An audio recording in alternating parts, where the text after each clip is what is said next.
You ask Tiger to solve.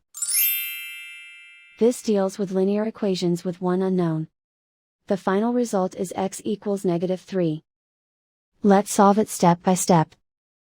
Simplify the expression. Break up the fraction. Find the greatest common factor of the numerator and denominator.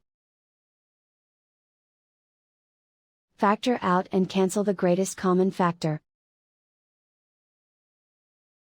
Simplify the arithmetic. Isolate the x. Multiply both sides by 4x. Expand the parentheses. Multiply the coefficients.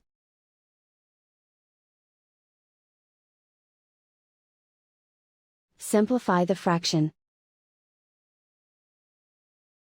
Find the greatest common factor of the numerator and denominator. Factor out and cancel the greatest common factor. Multiply by 0.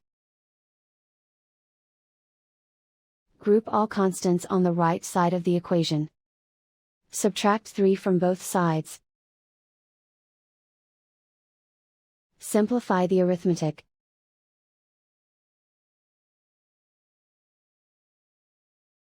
And so the final result is x equals -3.